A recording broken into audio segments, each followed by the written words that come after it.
तो क्या फिर से मोदी और योगी की प्रचंड लहर यूपी और महाराष्ट्र में चली?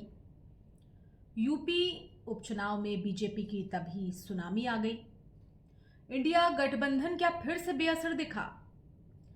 हालांकि झारखंड में इंडिया गठबंधन ने सबको धराशायी कर दिया, तमाम विपक्षी दल परास्त हो गए। यूपी उपचुनाव में लेकिन क्या योगी ने एक बार फिर से कमाल किया है? उनका कटेंगे बटेंगे तो कटेंगे ये नारा क्या काम कर गया? महाराष्ट्र ने पूरे राष्ट्र को क्या मैसेज दिया? यही नहीं, बड़ा सवाल तो ये भी है कि क्या हिंदू एकजुट हो गया? नमस्कार, आप देख रहे हैं न्यूज मंडी और मैं हूं आपके साथ नंदिनी भारद्वाज। इलेक्शन 2024 के रिजल्ट का हम लोग जिक्र कर रहे हैं और ऐसे में सवाल ये उठता है कि क्या मोदी और योगी का मैजिक सुपर से भी ऊपर हो गया है? क्योंकि जिस तरीके से नतीजे आए हैं वो बेहद ही चौंकाने वाले हैं और लोकसभा में जो चुनाव के नतीजे नजर आए उससे बहुत ज़्यादा बीजेपी और एनडीए के लिए आरामदायक हैं। एक हैं तो सेफ हैं ने क्या कमाल कर दिया। यूपी में बाबा का जलवा महाराष्ट्र तक नजर आया। यूपी से लेकर महाराष्ट्र तक योगी ने जहां जहां चुनावी रैलियां की वहां वहां फतह हासिल की या फिर अच्छे वोटों का मार्जिन हासिल किया।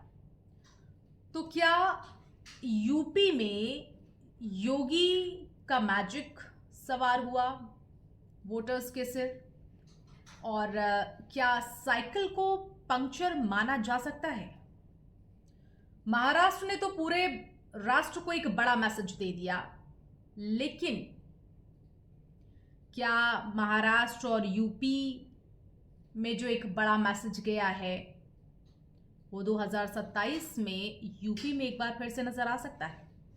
तो चलिए इन्हीं सवालों के साथ विश्लेषण करते हैं इस जीत का और साथ ही विश्लेषण करेंगे उन तमाम मुद्दों का जो इस बार जनता के लिए सबसे ज़्यादा अहम रहे।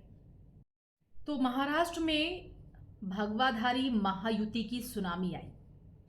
बीजेपी का हिंदुत्व का टॉनिक महाराष्ट्र में विपक्षी दलों के लिए पैनिक हो गया। एक हो गया हिंदू वोटर तो महायुति का बम बम हो गया और महायुति की प्रचंड लहर नजर आई। वहीं महाअघाड़ी की बात करें तो भूकंप आ गया मानिए। भतीजे का दम, शरद पवार की पावर सब खत्म नजर आई। तो क्या ईवीएम के खुलते ही पलट गई बाजी?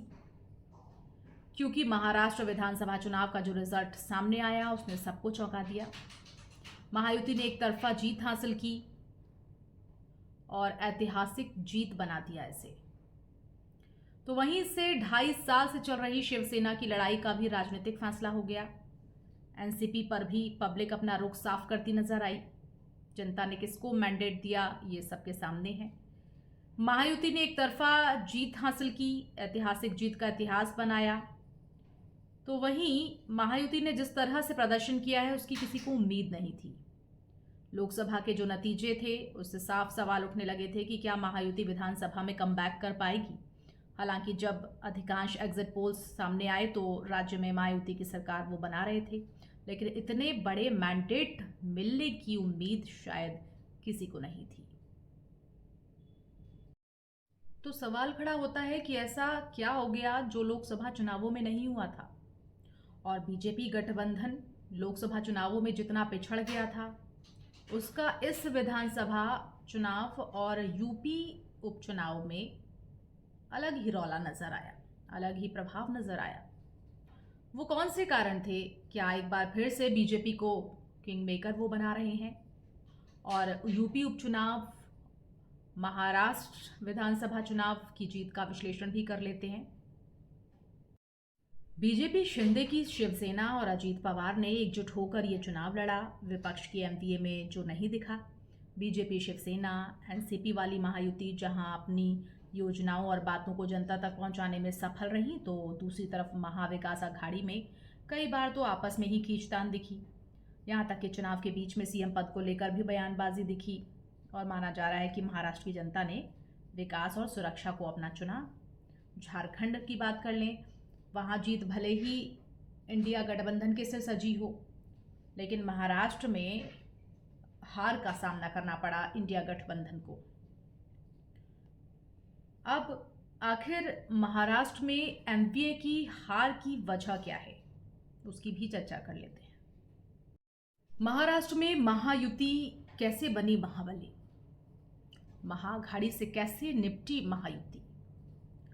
क्या बाल ठाकरे के सियासी वारिस साबित हो सकते हैं एकनाथ शिंदे? उद्धव ठाकरे की राजनीति आखिर क्यों फेल हो गई?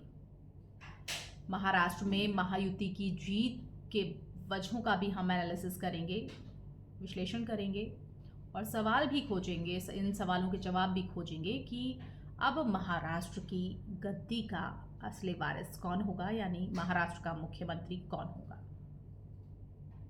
तो इससे लेकर भी शिंदे से लेकर अजीत गुट तक ये कह रहा है कि इस बारे में सलाह मशवरा लिया जाएगा, लेकिन जिस तरह से नतीजे आ रहे हैं उससे पहले जो पोस्टर वॉर की स्थिति दिखाई दी है, उसमें एक तरफ पोस्टर फडणवीस की तस्वीर के साथ सीएम चेहरा कहा जा रहा था उनको, इधर अजीत गुट भी पोस्टर जारी करता नजर आया और अजीत पवार को सीएम का दावेदार, सीएम पद का दावेदार बताता नजर आया।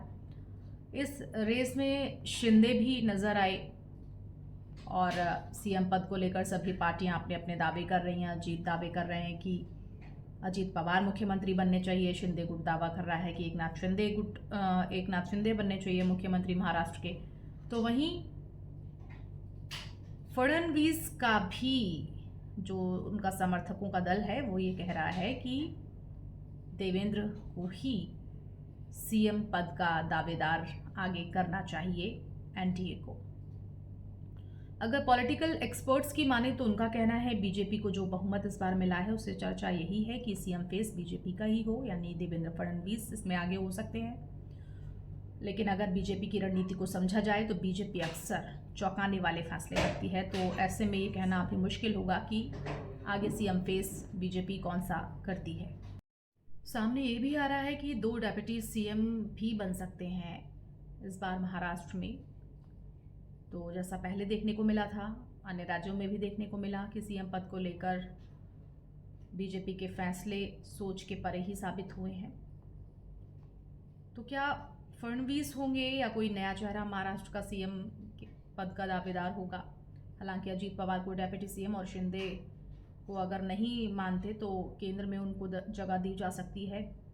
हालांकि अगर फिर भी पेच फंसता है तो आंकड़े इस बार बीजेपी के पास हैं, बहुमत का आंकड़ा बीजेपी के पास है और फिर वो आराम से अपनी सरकार बना सकती है, अपने हिसाब से फैसले ले सकती है कि बीजेपी का सीएम कैंडिडेट होगा या फिर किसी अन्य दल का जो उनके समर्थन में है, एनडीए में है। क्योंकि बीजेपी को पता है कि उसके पास वो पावर है जिससे सहयोगी दलों को वो आराम से झुका सकती है। अब महाराष्ट्र की गद्दी का किंग कौन होगा, ये फैसला अभी समय पर छोड़ते हैं। अब बात कर लेते हैं सीएम योगी की भी, क्योंकि वो महाराष्ट्र में जहां जहां जनसभाएं करने पहुंचे बीजेपी अच्छा करता हुई दिखी और योगी के नारे का विरोध भी हुआ था। अजीत पवार ने विरोध किया था, पंकजा मुंडे ने किया था। तो बटेंगे तो कटेंगे ये नारा और एक हैं तो सेफ हैं ये नारा, क्या यही नारे काम कर गए? सीएम योगी के उस पोस्ट का भी जिक्र कर लेते हैं। उन्होंने हाल ही में एक्स पोस्ट पर ये लिखा कि बटेंगे तो कटेंगे और एक रहेंगे तो सेफ रहेंगे। सीएम अक्सर ये कहते नजर आते हैं। अभी जीत के बाद भी, जब यूपी उपचुनाव में जीत बीजेपी ने हासिल की 7 सीटों पर, 2 सीटों पर सपा ने जीत हासिल की है, उसके बाद सीएम योगी ने मीडिया के सामने एक बार फिर से इस नारे को उसके सामने रखा और इस नारे का असली मकसद भी साझा किया। आप भी सुनिए सीएम योगी आदित्यनाथ जीत के बाद क्या कहते हैं। देश तब गुलाम हुआ था जब हिंदू बटा था। और भाइयों, अब बटना नहीं है, बटे थे तो कटे थे। बटे थे तो अब पटना नहीं, एक रहेंगे, एक रहेंगे, सेफ रहेंगे, एक रहेंगे, सेफ रहेंगे, न बटेंगे न कटेंगे, एक रहेंगे, सेफ रहेंगे। इस संकल्प के साथ हमें कार्य करना है और यही आह्वान करने के लिए आज तो यूपी में हुए उपचुनाव में बीजेपी को लैंडस्लाइड विक्ट्री हासिल हुई। राज्य में अखिलेश यादव का पीटीएफ फॉर्मूला ध्वस्त हो गया। योगी आदित्यनाथ का सबसे फेमस नारा चला। आलम यह रहा कि मुस्लिम बाहुल्य क्षेत्र में भी बीजेपी को जीत हासिल हुई। जबकि लोकसभा चुनाव का जिक्र करें तो बीजेपी आधी हो गई थी, 33 सीटों पर सिमट गई थी और 37 सीटों पर सपा ने कब्जा जमाया था। लेकिन अब बीजेपी ने जब 8 सीटों पर अपने प्रत्याशी उतारे तो उसमें से 7 सीटों पर बीजेपी ने जीत हासिल की है, जबकि एक सीट जो है, इन्हीं में से एक सीट आरएलडी ने जीती है और वहीं 2 सीटों पर सपा ने अपना कब्जा जमाया है। इसलिए शायद सपा को ज़्यादा सोचना पड़ रहा है कि अब उन्हें फिर से एक नए संघर्ष में जुट जाना होगा। इस बाबत अखिलेश यादव ने एक एक्सपोस्ट भी किया है। तो कुल मिलाकर अगर हम देखें, सीएम योगी का जादू यूपी से लेकर महाराष्ट्र तक चला और विपक्ष कहता रह गया कि इस नारे को आखिर किस लहब में तैयार किया गया है। इस धारदार बयान की काट विपक्ष नहीं ढूंढ पाया। इस पूरे रिपोर्ट पर आपका क्या कहना है? हालांकि ये एक छोटी सी रिपोर्ट है, लेकिन सवाल यही है कि क्या हिंदू वाकई एकजुट हो गए और क्या महाअघाड़ी किस तरीके से महाअघाड़ी से निपटी है महायुति? जो हमारा विश्लेषण है, आप उससे क्या